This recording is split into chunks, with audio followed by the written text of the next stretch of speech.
Happy new year guys, कैसे हो सभी। तो बहुत समय के बाद मैं वीडियो बना रहा हूँ क्योंकि पता नहीं कुछ जो भी प्रॉब्लम होगा, क्योंकि कल मैं गया था एसआईआर हियरिंग में। और पता है डॉक्यूमेंट्स में क्या क्या लगा, वो सब तो मैं बाद में बताता हूँ। पहले जाते ही मेरे साथ क्या हुआ वो मैं आपको बताता हूँ। पहले मैं गया रानीगंज बीडीओ ऑफिस। वहाँ पे जैसे ही मैं एंट्री करता हूँ तो वहाँ पर पहले मुझसे नोटिस मांगा जाता है कि मुझे नोटिस मिला था कि नहीं मिला था एसआईआर हियरिंग के लिए। फिर उसके बाद मुझे एक टोकन नंबर दिया जाता है। उसमें मेरा टोकन नंबर लिखा रहता है और पार्ट नंबर और बहुत सारी डेट लिखा, बहुत सारी डिटेल्स भी थी, उसमें डेट भी था। तो 4 तारीख 4 जैन 2026, तो ये इस दिन को मेरी हियरिंग थी जो कि कल थी। तो वो तो हियरिंग हो गई। फिर टोकन नंबर लिया। टोकन नंबर लेकर के मुझे ये इंस्ट्रक्शन दिया गया कि जब आपका टोकन नंबर बुलाया जाए तब आपको जाना है वहाँ पर, और जो जो डॉक्यूमेंट्स वो लोग मांगते हैं वो सब मुझे देना है। ठीक है, तो लगभग 1.5-2 घंटे के बाद मेरा नंबर आया 63, और फिर मैं वहाँ पर गया। और वहाँ पर जैसे ही मैं पहुँचता तो सबसे पहले मुझसे नोटिस मांगा जाता है कि आपको नोटिस, जो नोटिस आपको दिया गया वो दीजिए।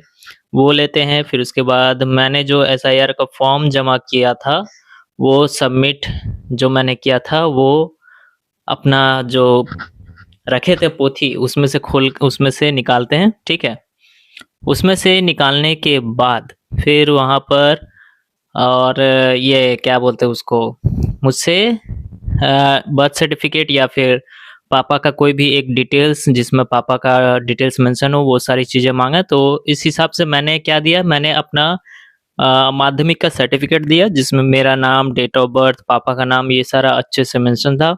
और और पापा के डॉक्यूमेंट्स में मैंने पापा का आधार कार्ड दिया। तो मुझसे सिर्फ ये दो चीज़ें मांगी गई, एक पापा का आधार कार्ड और एक एक पापा का आधार कार्ड और एक मेरा माध्यमिक का सर्टिफिकेट। ये दो चीज़ें, और एसआईआर का जो मैंने फॉर्म फिलअप सबमिट कर दिया था, वो फॉर्म उन लोगों के पास था तो वो लिया। फिर उसके बाद फ़ोटो खिंचवाना हुआ। जो वहाँ पे बीएलओ और या फिर बीएलएस जो भी ऑफिसर्स थे ब्लॉक लेवल के, उनके साथ मेरा एक फ़ोटो खिंचवाया गया। फिर उसके बाद डेटा एंट्री ऑपरेटर जो बैठे हुए थे उनके पास मेरा फॉर्म गया, उन्होंने डिटेल सारा भरा और फिर मेरा काम वहाँ पर ख़त्म हो गया। तो ये इतना सिंपल सा था। और ये सुनने में तो इतना सिंपल लग रहा है, लेकिन जब मैं वहाँ पर नहीं पहुँचा था उससे पहले ये था कि मेरे दिमाग में ये चल रहा था क्या क्या डॉक्यूमेंट्स लगेगा मेरा, इसलिए मैंने अपना सब चीज़ भर लिया था। जैसे कि बर्थ सर्टिफिकेट, फिर उसके बाद माध्यमिक कार्ड, एडमिट कार्ड, ग्रेजुएशन का भी, और जो क्या बोलते हैं, बर्थ सर्टिफिकेट में मेरा नाम गलत था तो उसका एफिडेविट, लगभग 5 से 6 7 डॉक्यूमेंट भर के लेके गया था। लेकिन लगा क्या, सिर्फ दो ही चीज़।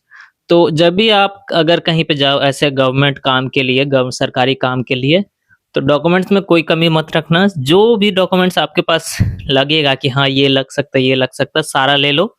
पता नहीं कौन सा डॉक्यूमेंट्स कब लग जाए। ठीक है, और जब काम खत्म हो जाए फिर उसके बाद तो रिलैक्स फील होता ही है। चलो, ये तो मेरा एक्सपीरियंस था। अब इसके बाद पापा जी भी गए थे, उनका भी हियरिंग था, क्योंकि 2002 का जो लिस्ट निकला था वेस्ट बंगाल में, उसमें मेरे दादाजी का नाम नहीं था। मतलब दादाजी का नाम नहीं था, दादी का भी नाम नहीं था, क्योंकि उस समय दादाजी जो है वो बिहार से बंगाल, बंगाल से बिहार ऐसे ट्रैवल किया करते थे। तो इस कारण से उन्होंने वोट नहीं दिया था, लेकिन उनका वोटर कार्ड 1995 में ही बन गया था, लेकिन 2001 या 2 में वोट उन्होंने नहीं दिया था। इस कारण से उनका एसआईआर का लिस्ट जो था उसमें नाम नहीं आया था। तो इस कारण से हियरिंग में पापा को भी जाना पड़ा। और जब वो गए तो पता है उनको क्या डॉक्यूमेंट्स में मांगेगा। उनके पास पासपोर्ट था, बहुत पुराना था, उन्होंने शायद कभी इस्तेमाल एक बार से या 2 बार किया होगा। एक बार शायद किया था, जब वो बाहर काम करने के लिए गए थे, तब तब उन्होंने वो पासपोर्ट दिया। और वैसे तो पहले तो सबसे पहले पापा से ये पूछा गया कि आपके पास क्या-क्या डॉक्यूमेंट्स है। ठीक है, पापा से ये पूछा गया कि आपके पास क्या-क्या डॉक्यूमेंट्स है। उन्होंने एक-एक करके सारे डॉक्यूमेंट्स निकाले। जैसे उनका क्लास 6 का क्या बोलते हैं, एजुकेशनल क्वालिफिकेशन क्लास 6 का, यही सबसे पुराना डॉक्यूमेंट्स उनके पास था, 1988 का। ठीक है, ये एक था।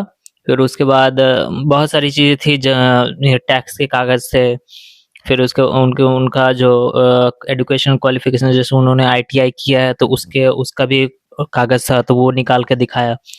तो जब जैसे ही उन्होंने पासपोर्ट निकाल के दिखाया, तो जो वहाँ पे ब्लॉक लेवल ऑफिसर्स थे वो उन्होंने कहा कि आप बाकी सारे डॉक्यूमेंट्स रख लो, आप बस सिर्फ ये पासपोर्ट जो आपके पास है, जो जेरोक्स है आपके पास, वो हमें दे दो। और उनसे ये पूछा गया कि इसका जेरोक्स आपके पास है कि नहीं एक्स्ट्रा, आप ये बताओ, अगर नहीं होगा तो आप जेरोक्स करवा के मुझे दे दो। तो देखो ये बहुत इंपॉर्टेंट रोल अदा करता है, जैसे कि हमारा पैन कार्ड हुआ, वोटर कार्ड हुआ, आधार कार्ड हुआ, खासकर पासपोर्ट। पासपोर्ट वो बहुत ही ज़रूरी है, तो जिनके पास पासपोर्ट नहीं है भाई बनवा लो, बहुत ही इम्पोर्टेंट रोल प्ले करता है वो, ठीक है, हमारे सिटीजनशिप में, तो वो बहुत ज़रूरी है, ठीक है। तो ये हमारा फीडबैक है एसआईआर का बंगाल से। तो ये अभी एसआईआर जो है वो बंगाल में चल रहा है, तो अच्छा था। और फिर जैसे ही लगभग मेरे पापा जो है वो बहुत लेट से गए थे, 4:30 बजे करीब में, तो तब तक ब्लॉक लेवल के जो हायर रैंक के ऑफिसर्स थे, जो एसआईआर का पूरा मुआयना कर रहा है कि सभी जगह एसआईआर सही से चल रहा है कि नहीं, उनका भी एंट्री हो चुका था, ठीक है। तो जितने भी जिनका हियरिंग है सिर्फ वही लोग उस प्रीमिस में रह सकते हैं, और बाकी जो भी उनके साथ आया है वो सब जो बीडीओ ऑफिस है वो बाहर में रुक सकते हैं, लेकिन अंदर नहीं बैठ सकते। जिनका हियरिंग है उनके साथ वो अंदर नहीं बैठ सकते, ठीक है, ये रूल था वहाँ पे। तो ये बढ़िया रूल था, तो सब कुछ बढ़िया से हो गया, ज़्यादा हैरेसमेंट फील नहीं हुआ, बस यही बात है। तो ये रहा मेरा एक्सपीरियंस। अगर वीडियो अच्छा लगे तो चैनल को सब्सक्राइब कर लेना, बेल नोटिफिकेशन को ऑल पर सेट कर देना, तो जैसे ही मेरा अगला कुछ अच्छा सा एक्सपीरियंस होता है एज अ गवर्नमेंट या फिर किसी नई जगह पे जाता हूँ, वहाँ पर मेरा अगर कुछ एक्सपीरियंस अच्छा या खराब जैसा रहता है तो वो मैं आपके साथ शेयर करूँगा। तो मिलते हैं अगले वीडियो में, सी यू सून।